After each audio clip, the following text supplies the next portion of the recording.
ఎవరైనా ఏడ్చినప్పుడు ప్రజలు వెంటనే ఆ వ్యక్తి ఏడుపు ఆపేయడానికి ప్రయత్నాలు చేస్తారు.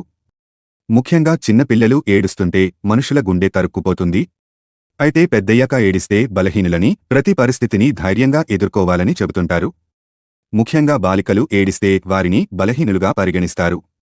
ఎందుకంటే వారు ఏదైనా సమస్య వస్తే వెంటనే భావోద్వేగానికి గురవుతారు. అయితే ఏడుపు ఆరోగ్యానికి మంచిదని, కన్నీళ్లు పెట్టుకోకపోతే అనారోగ్య సమస్యలను ఎదుర్కోవలసి వస్తుందని వైద్య నిపుణులు చెబుతున్నారు. ఏడుపు వల్ల అనేక ఆరోగ్య ప్రయోజనాలు ఉన్నాయని చాలా అధ్యయనాల్లో తేలిందని తెలిపారు.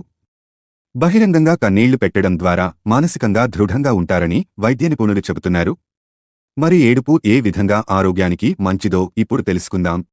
మనుషులు ఏడ్చినప్పుడు వారి భావోద్వేగాలు అదుపులో ఉంటాయని, మానసిక ప్రశాంతత కలుగుతుందని నిపుణులు చెబుతున్నారు. ఇది మాత్రమే కాదు, ఒత్తిడిలో ఉన్నప్పుడు ఏడ్చినట్లయితే అది మీ మనస్సును రిలాక్స్ చేస్తుందని చెబుతున్నారు. ఏడుపు పారాసింథటిక్ నాడీ వ్యవస్థను సక్రియం చేస్తుందట. ఇది ఒత్తిడిని తగ్గించడంలో సహాయపడుతుంది. మానసిక స్థితి కలత చెందినప్పుడు లేదా విచారంగా ఉన్నప్పుడు మనం కొంత సమయం పాటు ఏడవాలి. ఇలా ఏడవడం ద్వారా బాధ కాస్తంత పోయి మనస్సు ప్రశాంతంగా ఉండే అనుభూతిని కలిగిస్తుంది. ఏడ్చినప్పుడు శరీరంలో ఆక్సిటోసిన్, ఎండార్ఫిన్ అనే హార్మోన్లు విడుదలవుతాయి. దీని వలన మనస్సు ప్రశాంతంగా ఉంటుంది. మానసిక బాధ నుంచి ఉపశమనం పొందుతారు. ఎప్పుడైనా గాయాలైనప్పుడు మెదడు వెంటనే ఈ హార్మోన్లను విడుదల చేస్తుంది. తద్వారా నొప్పి నుండి త్వరగా ఉపశమనం పొందుతారు.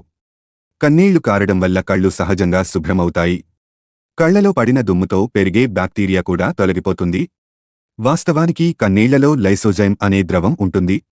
ఇది శక్తివంతమైన యాంటీమైక్రోబియల్ లక్షణాలతో నిండి ఉంది. ఇది కళ్లను బ్యాక్టీరియా నుంచి రక్షించగలదు. హాయ్ ఫ్రెండ్స్, ఇలాంటి వీడియోస్ మరిన్ని ఫ్రీగా చూడడానికి ఛానల్ని సబ్స్క్రైబ్ చేసుకోండి. అలాగే పక్కన ఉన్న గంట సింబల్ని నొక్కి పెట్టుకోండి.